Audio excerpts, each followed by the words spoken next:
Hey everyone, welcome back to Dad's Bedtime Stories for Kids. Tonight we're going to do an episode taking place on the Dinosaur planet. This one's going to be called Dragons Across the Stars. Don't forget, if you like the episode, be sure to rate and review us on whatever platform you're listening on. And if you or your kids have an idea for a story, you can write to me at dad.bedtimestories@gmail.com. Or you can go to the link below to submit a story on the Google form.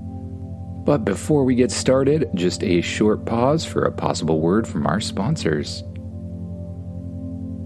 And we're back. So just like usual, it's time to get as comfy as you can in your bed, close your eyes, and imagine yourself doing what the kid in the story does. Imagine yourself waking up in bed. You get up and stretch and look around. You're standing in your bedroom. Spaceship, who's currently the size of a toy, flies up beside you. "What would you like to do today?" Spaceship asks. I don't know. Why don't we head over to the dinosaur planet? Haven't been there in a while." "That is an excellent idea."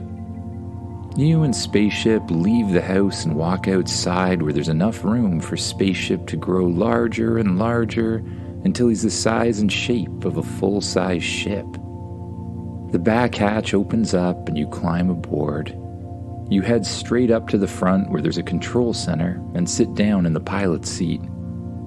You grab a hold of the steering wheel and press forward just a little bit on the throttle, causing the spaceship to lift up off the ground. You turn the spaceship towards the shed that you built in front of your house to house the portal.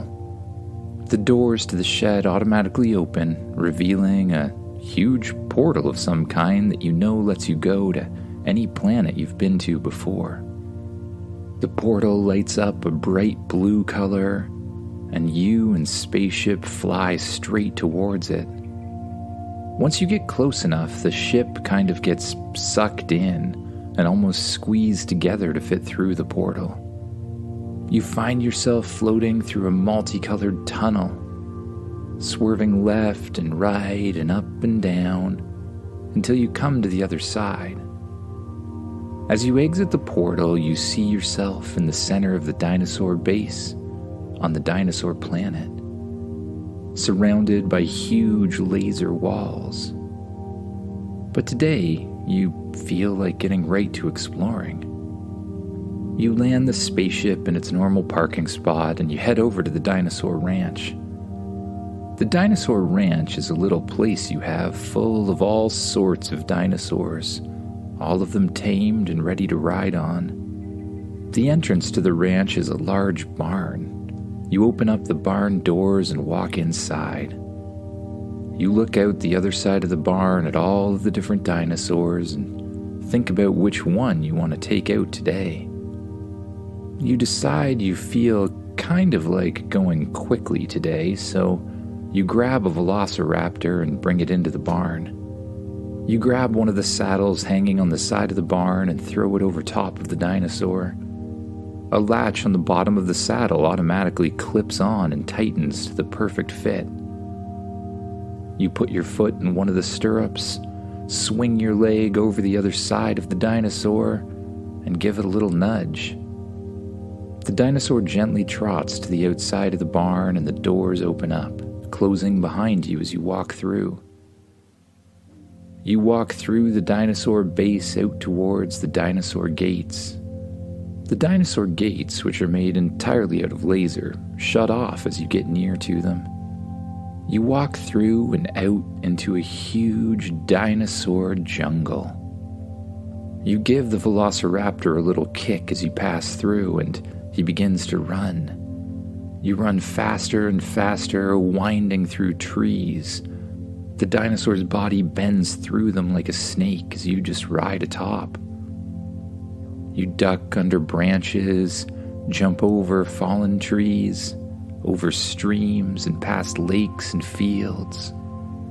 And as you do, you look out on the dinosaur world and you see herds of dinosaurs, Triceratops, Brontosauruses, You look up at the sky and you see a whole bunch of pterodons and pterodactyls flying around. And then you hear some sort of disturbance. All of the little birds and all of the little dinosaurs everywhere around you fly up into the air or run away in an opposite direction. The dinosaur you're riding seems to sense something too. It immediately turns around, facing the other direction. You hear a loud wind-like sound coming towards you. And then you see it. A huge dragon flies down in front of you, landing on the ground and breaking the branches of all the trees around him as he falls. It's Bill, your friend Bill the dragon. Hey Bill, I haven't seen you in a while. What are you up to? I heard you were here, and I came to ask for your help, Bill says. Really? What do you need help with, you ask? You better come with me, Bill says. Bill lowers his giant dragon head down towards the ground as close as he can get it. You climb off the velociraptor and give it a little pat. The raptor runs back towards the dinosaur base on its own. Since there's lots of food there and the dinosaurs seem to be really happy, you're pretty confident he'll make it just fine. You climb up on the neck of the dragon and hold on to two large scales that stick out almost like handles. Bill lifts his head up off the ground and begins running forward while flapping his giant wings. Bill jumps into the sky and immediately begins to float. He flaps his wings harder and harder, and you float up higher and higher and higher until you're high above the dinosaur planet, looking down on all the herds of dinosaurs below. You fly over a large forest until you get to a mountain range that looks kind of familiar to you, the dragon's homeland. Bill lands in the center of the dragon's homeland and puts his head down on the ground. You climb off of him and look back up at him. So, what are we doing here anyways, Bill? That's a good question, Bill says back.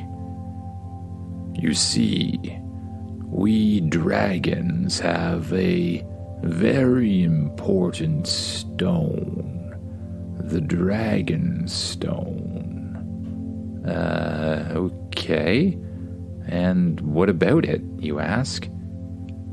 Well, the Dragon Stone powers our existence. We believe it's what transformed normal dinosaurs into dragons in the first place.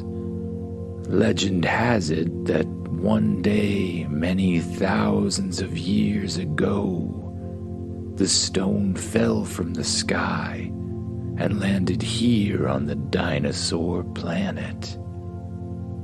Okay. But still, I don't understand. Is something wrong with the stone? Exactly, Bill says. The stone has glowed for thousands of years, but now the light is beginning to fade, and with it, we dragons feel our power fading too. But worse than all of that, we need the stone for more dragons to come to life. All dragons place their dragon eggs on the stone, and it allows them to hatch.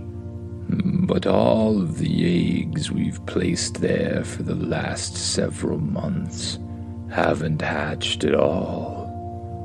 We believe the stone has lost power.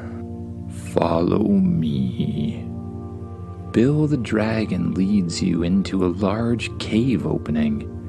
You follow him through a long series of tunnels. until you come to a large opening in the cave. And at the center of the cave is a huge stone. The stone is surrounded by dragon eggs, and it seems to be glowing on and off, kind of like an irregular heartbeat. What can I do? You ask Bill. I was hoping you'd know, Bill says. Spaceship, can you come over here? You say into your earpiece. Understood, Spaceship says.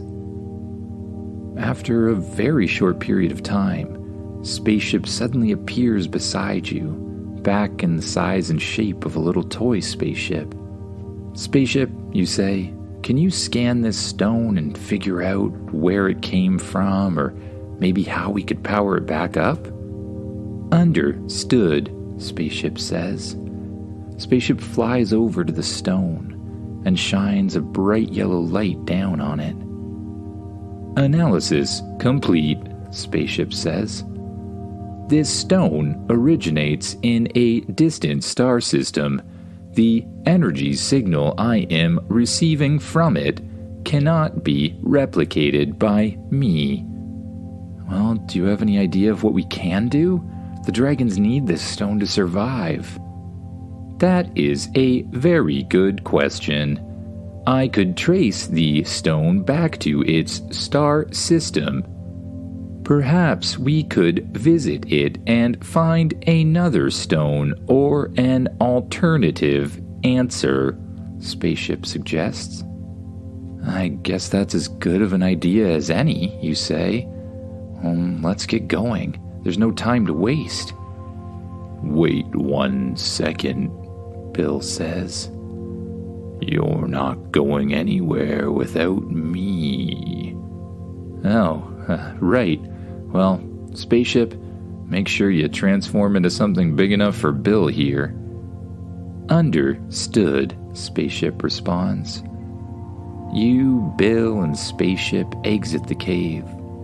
Spaceship immediately starts to glow, and it grows and grows and grows into a ship much larger than you're used to. It almost looks like a cargo vessel of some kind.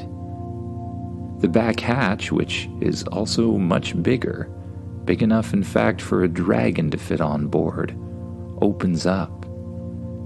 You and Bill climb on board. You notice that instead of entering into the normal part of the spaceship, you enter into a huge area, a dragon storage area or something like that.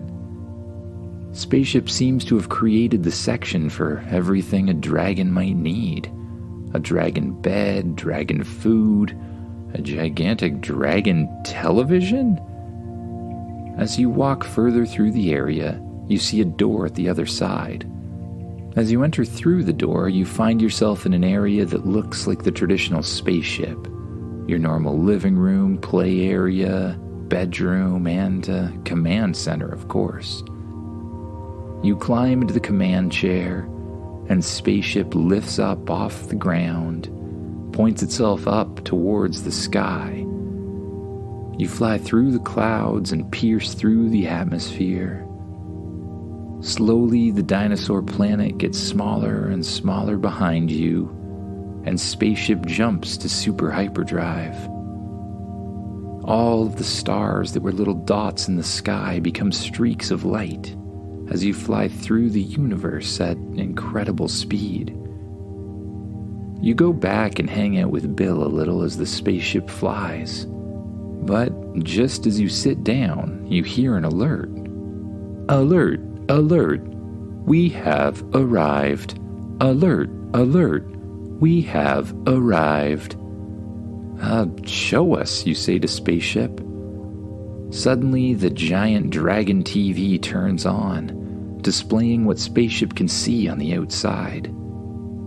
You see an area of space that looks like a giant set of glowing meteors. There's one huge glowing meteor or planet or asteroid or something in the center.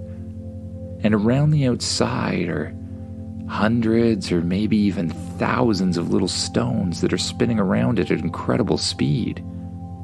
All of these stones seem to be the same composition as the stone on the Dinosaur planet. I suggest we harvest one and bring it back. Okay, that sounds pretty easy. Just grab a stone then, you say to Spaceship. There is one problem, Spaceship says. Of course there is, you say back. What's the problem, Spaceship? The stones seem to be guarded by some sort of giant electric eel creatures. Giant electric eel creatures? Spaceship displays one of the creatures on the display screen. You see thousands and thousands of what could really only be described as giant electric eels swimming through space. Each one seems to be charged with an amazing amount of electrical current.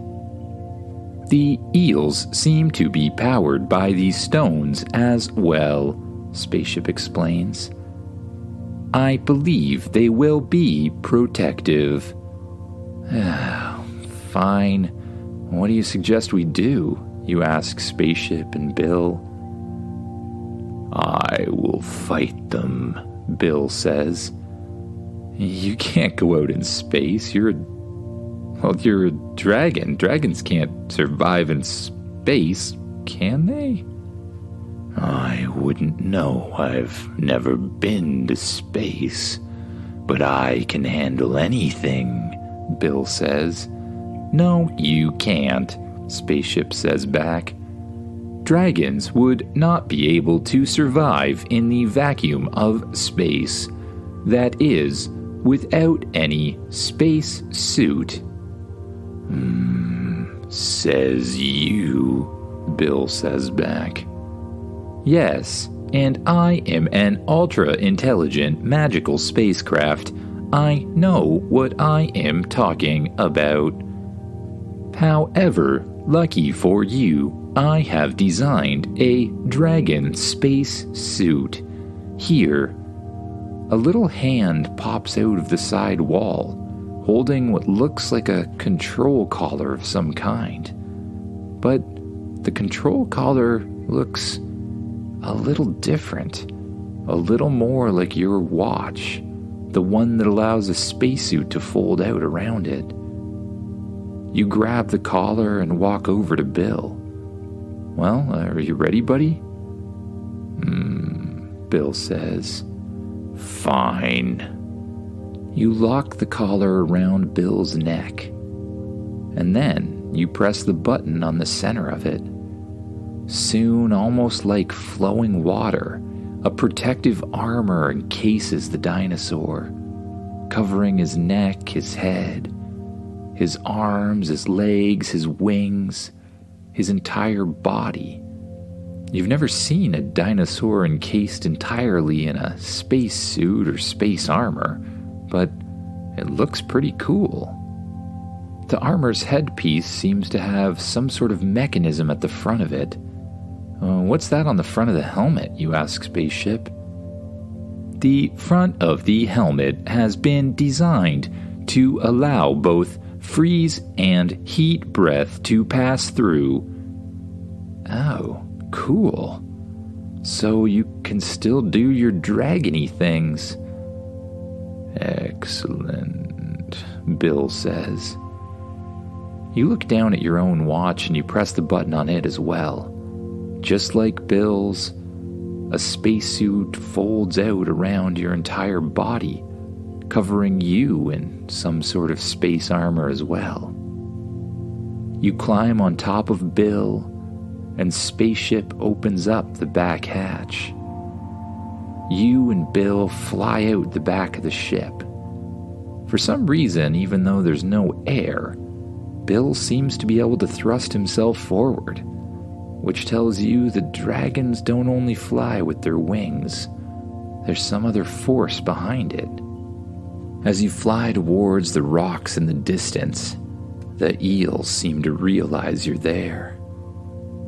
Hundreds of them begin to fly in formation towards you, each one covered in a current of electrical energy.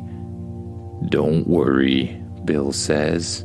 "I have an idea." You watch as Bill takes in a deep, deep breath, and then he shoots out a huge plume of ice breath. The ice immediately encases the eels at the front in a huge layer, and then he begins to spread it to the side, hitting the other eels and creating something that looks like an ice bridge, curving towards the right. The eels who weren't hit by it directly in the first place seem to hit the huge sheet of ice and swim over towards the right-hand side. And just as that happens, Bill flies towards the left. He ducks under the bridge of ice, swoops up and grabs one of the flying stones out of the air. He loops up in a huge curve and twists around, looking at all of the different eels below. "Oh no," you say, "more of them are coming towards the spaceship." You watch as the huge electric eels fly towards the ship. They begin circling around it, hitting it with their electricity. "We need to stop them, quick, Bill." "I've got it covered," Bill says. Again, Bill takes in a long, deep breath, and then he shoots out a beam of fire. Strangely, the beam of fire splits into 5 different beams, each one shooting out and perfectly hitting one of the eels. When the eels feel the burn of the fire, they immediately squeal and run away from the ship. The back of the ship opens up once again, and you and Bill fly aboard. Bill places the stone down in the ship. Spaceship closes the back hatch, and then turns in the other direction, jumping to super hyperdrive as quickly as it can. You and Bill both take off your spacesuits for the flight back, and before you know it, you're there. Spaceship lands at the top of the mountain and opens up the back hatch again. Bill picks up the huge stone in his mouth and walks off the ship. You and Bill walk into the cave where the other dragon stone is sitting.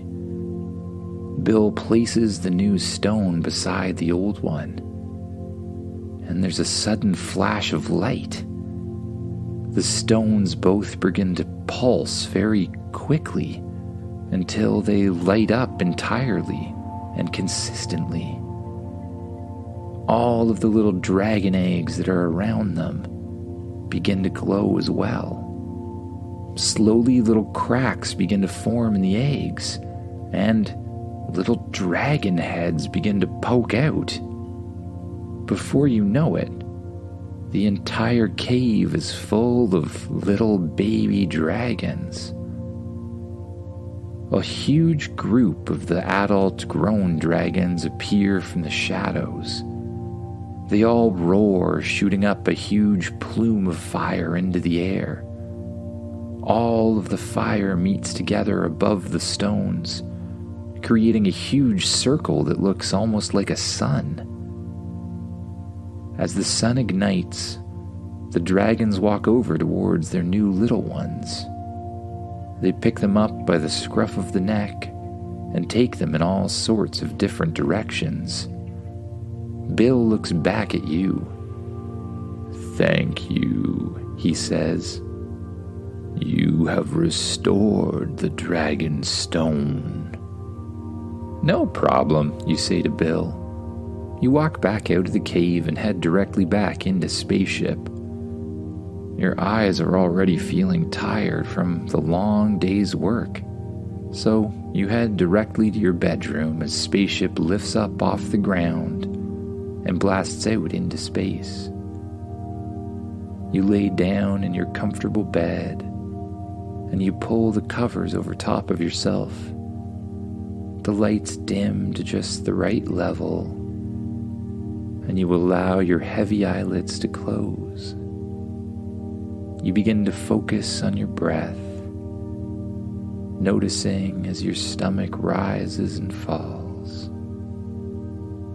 And as it does, you let go of any tension in your body, noticing any tension in your legs and letting it go. Then your arms and letting it go. Your neck and your head, until slowly you allow yourself to drift off to dreams of new adventures and new things to come.